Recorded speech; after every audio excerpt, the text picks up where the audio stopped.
from your attitude and vocabulary. We are the ones we have been waiting for. I declare it again, my brothers and sisters. We are the ones we have been waiting for. I hear someone say that they are looking for a Savior. I hear someone ask the question, where have all of the leaders gone? Another may say, this is a lost generation and there is no hope for a better tomorrow. When we hear statistics like the ones reported in the Chicago Tribune declaring that only 3 black students out of 100 CPS students will go on to college, 3 Latino students out of 100 CPS students will go on to college, and 6 Caucasian students out of 100 CPS students will go on to college, you wonder, is there hope? When you hear about little boys and girls in their adolescence carrying the burden of witnessing another 13 or 14-year-old being shot to death, you may ask, where are the parents? Where are the mentors? Where are the teachers and the preachers? Where are the leaders? Why must the blood of babies pour onto the streets, crying out to us? Alice Walker wrote, we are the light in a time of darkness. Yes, the river is flowing very fast, and it is great, and it is swift. It may seem as if we are going to drown from the pull of the current. But I submit to you today that there is hope. Look around you. Look to your left and look to your right.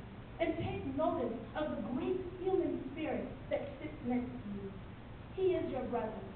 She is your sister. Now, ladies, if you have a compact mirror in your purse, take it out and share it with the brother who may be sitting next to you. And I want you to take a close look at the great human spirit that's looking back at you. Dr. Martin Luther King said, the ultimate measure of a man is not where he stands in moments of comfort and convenience, but where he stands in a time of challenge and controversy. It may appear safe to stay close to the shore.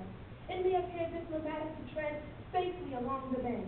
But we have a responsibility to be obedient to the beckoning of our elders who charge us to let go of the shore and push off into the middle of the river. Yes, there is safety on the shore, but there is promise and hope in the middle of the river, because at the middle of the river, we are forced to hold on to one another. We are forced to let go of our fears and fight to stay above water.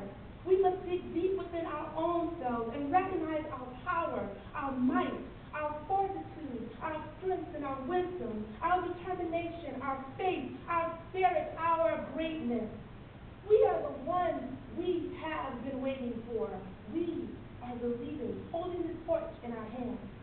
We are called to be women and men of integrity.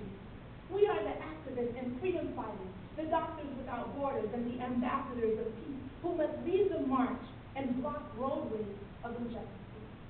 We are the ones who are here right now, in this moment, leading the way and simultaneously honoring our past and valuing our future. We honor our past when we hold our heads above the water. Our ancestors did this when they survived the Middle Passage. Their bodies may have fallen to the depths of the Atlantic Ocean, but their spirits did not. When we take responsibility and claim our role as leaders of our community, holding ourselves and one another accountable, not just the Imuses and those of the hip-hop community, but the church, the schools, and our homes. We must honor the words of the Asante proverb that says, I am because we are, and we are because I am. If these words are true, then there is hope. There is hope and there is great responsibility we must bear. We are empowered on this day to stand bravely before our foes and recognize their kindred spirits. We must face the poverty you are not welcome here. We must look into the ugly face of HIV/AIDS and declare we will find a cure. We must reclaim our classrooms and our streets and ensure that those who have come after us have not a dream deferred. We must go to New Orleans, Haiti, India, Pakistan as global citizens, joining in the fight against child labor, poverty, illiteracy, war, and the genocide throughout Africa.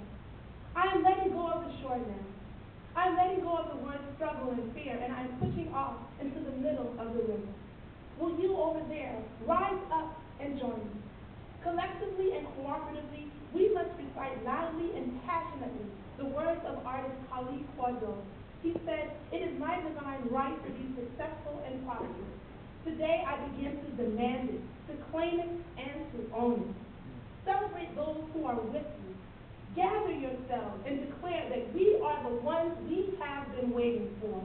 This is how we, like the Sankofa bird, will honor our past and value our future.